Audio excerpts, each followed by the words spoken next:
If you are experiencing financial difficulty or struggling with debt, how could an agricultural consultant help you? Whilst a business which is experiencing an acute cash flow shortage is probably thinking in terms of the immediate actions that will help them get bills paid, the agricultural business consultant has a really important role at that stage. They're able to review the business and identify, is this a business which is basically profitable and is undergoing some sort of short-term acute problem, or is this a business which is not viable and perhaps the immediate difficulties have been caused by that? If you feel comfortable speaking with any of your trusted advisors, whether that's your accountant, your solicitor, your bank manager, or indeed someone like myself as a broker, that can sometimes just help to take a burden off your shoulders to move things forward in the right way. They're then able to go on and look at, is the problem in the way the farm is being operated and the system that's in place at the current time? Could that be improved? Is there scope for this business to become viable in the future? Or perhaps given the resources that are available to the farm and perhaps with the level of debt that the farm is carrying, maybe nobody would be able to operate this business sufficiently profitably. Cash flow, timings of payments, the weather, labour, subsidies, change, increasing costs. All of these factors together basically can lead to debt problems. And it can be one external factor that basically gives an income shock. And basically that can lead to a build-up of problems. It can lead to farmers struggling to meet their debts as they fall due. I think it's fair to suggest that people that you owe money to and that haven't been paid when they expect to be paid will always take more kindly to somebody that lifts the phone, communicates with them, than somebody who hides away and doesn't answer the phone. So I would always suggest having communication with your creditors. If the debt is particularly large or the sums outstanding have been due for a long time, I would definitely recommend speaking to a restructuring expert first, just to make sure that paying these bills perhaps in stages or instalments is the right thing to do. If there is a situation where there are multiple debts and paying one creditor in preference to another creditor can lead to problems if the business ends up in a formal insolvency situation. The insolvency legislation doesn't allow for creditors to be preferenced over others. And actually it may not be in the best interests of the business to do that, because that money could be used to fund another solution. And without actually knowing that solution and the farmer knowing what options are available, they don't actually know that having paid those creditors was actually to the detriment of the business as opposed to helping the overall situation. The most challenging conversation we'll have is perhaps where a farm business is slowly falling down a hole and may have been doing so for years, if not decades. And we're having the conversation at the point where it's not going to be possible to dig them out. That's not always a surprise for the farmer to hear, but it is always a shock. And it's difficult to be the bearer of that news that perhaps they've struggled on for years and years, but they have finally got to the end of the road. Often people like me to focus on just the little bit of advice that they want, but for us to give best advice, we need to understand what the full picture is. So if it's a traditional farming partnership, actually, what's the personal position sitting beside that? Because if you are a partner in a business, you are joint and severally liable for the debts within that partnership. And do you have credit card debts or loans personally that you've been using to fund the business? So we need to understand the full picture. Your liabilities could be your debt to the bank. It could be the outstanding balance on any hire purchase agreement that you have for machinery and equipment. It can be all of your monthly bills, such as feed, fertiliser, etc, etc. So basically anyone you owe money to, that is classed as a liability.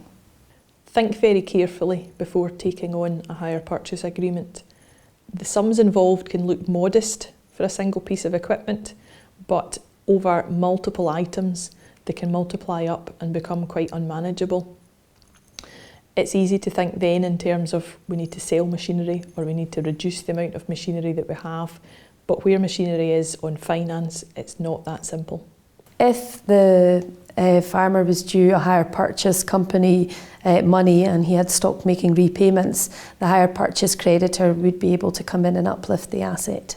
Whilst it's key to keep machinery and equipment up to date to avoid the repair costs that can be incurred by otherwise not doing so, equally you have to do this on a measured basis. If there was any lease agreements in place, the farmer is not entitled to sell those assets, whether they be livestock or if it is machinery. They must make their repayments.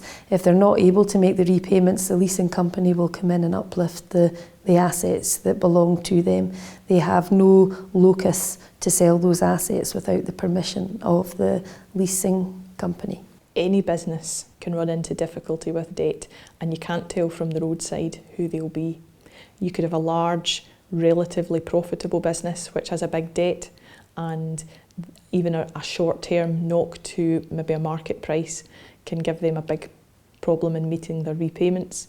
Equally, you can have small businesses where the debt isn't necessarily large, but neither is their profitability, and similarly some short-term knock to perhaps when a subsidy payment's going to arrive, a reduction in their subsidy payment because of a penalty. These things can throw the business into crisis quite quickly. The Farm Advisory Service can signpost farmers to an accredited consultant who can review the business and prepare an integrated land management plan. Grant funding is available to help substantially with the cost. Specialist advice is also available, and often this can be 100% grant funded. When we give advice, we do so from a position of technical knowledge, experience, and an impartial, fresh pair of eyes. It's important that people take on board our observations. By all means, they should challenge us on them if they want to understand more or they think that there's something they don't agree with, but they shouldn't just put it in a drawer and forget about it. What we find is that if the farmer has sought some advice before, so whether it's been a creditor's applied that pressure, mainly the bank, that's asked them to get assistance from an agricultural consultant to come in and do a review of their business, we do often find that whilst the paperwork's there, the farmer hasn't really reviewed the paperwork that they've been given to them because they're of the view that it was just to really please the bank. And actually sometimes if they'd followed some of the budgeting advice that was in the review, it may have assisted going forward, but just continuing on the same basis and hoping that next year was going to be better doesn't work.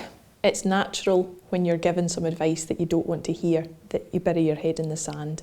And I'm sure that others who give this type of advice, whether it's consultants, accountants, lawyers or bankers, will say the same thing. But we see the end result if people don't take this advice. We're back out maybe 5-10 years later dealing with a farmer who is now facing the consequences of not making changes to his business when it was initially flagged. There are those who will sit down with their accountant at regular times throughout their business year and check the position of the business prior to year end. There are equally those that have their accounts provided on an annual basis. There's no discussion with their accountant and they're probably flung in the kitchen drawer. Debt isn't a bad word. Debt can be an entirely reasonable and important feature in a farm business. It allows the business to develop and grow. It can allow the business to deal with short-term cash flow fluctuations, and in an industry like farming, where income can be very lumpy, that's really important. Debt to the bank is normal, the same with asset finance because you're repaying, and as long as there is the income and the cash flow there to repay that's absolutely fine. That's really how businesses operate on a day-to-day basis. If unsecured debts such as feeding, fuel, vet costs, if debts are accruing for those and not being paid within the payment terms, that's not normal. That's really a sign of difficulty, and that's a sign that the farmer should be seeking some help. I can't stress enough the importance of budgeting and actually trying to stick to that. And I know that it's very difficult to forecast costs, but you need to have an idea of what these costs are going to be so that you can ensure that you have enough income coming in to actually meet these payments. It's normally fairly obvious from the accounts whether the business is viable or not, but there's a big variation in the extent to which farmers understand those accounts. I think a lot of businesses probably would work with more ease if they had a little bit of debt to support the business, particularly, for example, beef and sheep, which are very seasonal in nature. So you generally find the income stream is coming into the bank account at key points throughout the year. So there's a gap in between main sales, and it's at that time possibly a little bit of debt can help just take the strain out of covering all of the costs when the income is short. Often people don't understand how their drawings figure is arrived at. They think about the obvious things, cash that they've taken out of the business. They might even think about things that the business pays on their behalf, so pensions, life assurance, things like that.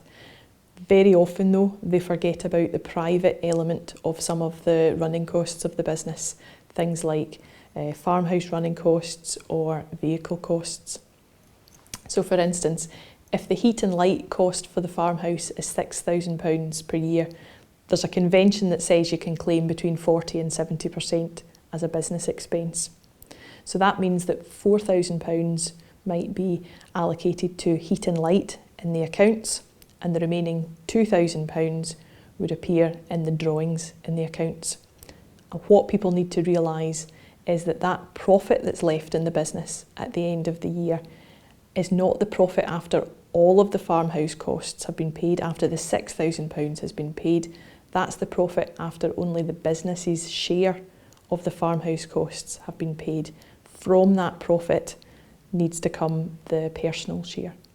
If a farmer is worried about debt, they should speak to someone and ask for help. Their agricultural consultant, their accountant, their lawyer, or RSABI. Communication is essential, not just with a professional, but also between your partners or family. Sometimes it can be difficult to get the people you need around the table. You can find that key people find reasons not to be there. You can find people with very varying opinions. The atmosphere can be quite tense at times. I think there's always room for improvement for the individual partners of a business to sit down and understand what everybody is looking for, whether it's driving that business forward, maintaining it at its current level, or whether it's actually time to take a step back from it. Based on my experience and the farming clients that we have seen to date, it tends to be one person that's looking after the finances, and if it's a partnership, one's looking after the finances, the other is out and about doing the work and often doesn't know what's actually going on in terms of the finances, and often prefers that because they love their job and they love what they're doing and they like the fact that somebody else is dealing with that. So you find that often there is not a complete awareness of exactly what's going on. Many farm businesses seem to exist right on the overdraft, but that's not how it's intended to work, and there are inherent risks in doing that. An overdraft is classified by the lenders as being repayable on demand. So if for any reason you run into difficulties or fall foul of any conditions that have been set by your lender, the lender can basically ask for repayment of that debt immediately. I again stress picking up the phone to the bank if you are in difficulty at all. The bank generally will try to assist, but if there is no communication and the farmer shies away from speaking to the bank will basically take further steps to pursue the debt. The disadvantages of having most of your debt on overdraft are basically cost. With an overdraft, you would generally be charged an annual arrangement fee, and if you're carrying a significant amount of debt in that overdraft that does not tie in with your cash flow and seasonality of the business, you could be overpaying. A monthly cash flow will look at the starting position, it'll look at the income coming into the business each month, it'll look at the expenses, and then it'll project what the closing bank balance is going to be at the end of each month. You can then look at whether this is meaning the business is operating within its overdraft, if there is one, and if not, how much is it out by. You can then do a bit of scenario planning perhaps, where you look at if my feed merchant would accept payment in 2 instalments rather than in one go, would that allow me to stay within the overdraft? But really the cash flow is the basis of any sort of plan to repay creditors. So, how unusual is this situation? I think there's a natural tendency when you're under pressure to think the worst, to think that you're the first person to be in this situation, but it's just not the case. It's actually very rare for a farm to be passed on through multiple generations. The norm, when you look back through history, is that farms do change hands regularly. I don't think it can be underestimated how difficult a decision to leave the sector or the industry can be if you have worked and been a farmer all of your life. It can be a huge decision to make, to actually stop doing what you love doing, but ultimately sometimes it is the right decision to make. Any farmer who's struggling with debt knows that it's draining. The constant worry about money, whether they can write a cheque, being frightened to answer the phone maybe, and I don't believe that anybody wants that for their children. So I don't think that any parent is letting their children down if they take steps to make sure that the next generation does not face that sort of struggle. There are a number of farmers that we have restructured and been able to assist them with formal repayment plans or actually formal insolvency solutions, and they have come out leading a much happier, stress-free life, and you know, they're certainly not the first business to struggle, and they will not be the last. There's a wide support network in farming nowadays, and if a farmer speaks to someone, their accountant, their lawyer, their vet, they'll find themselves in this network. If you're worried about debt, contact your agricultural business consultant or contact the Farm Advisory Service. Your consultant will be able to provide advice, and if necessary, they can refer you to a restructuring expert. Remember that the RSABI are there to provide support when farmers are struggling. You can contact them by phone or email.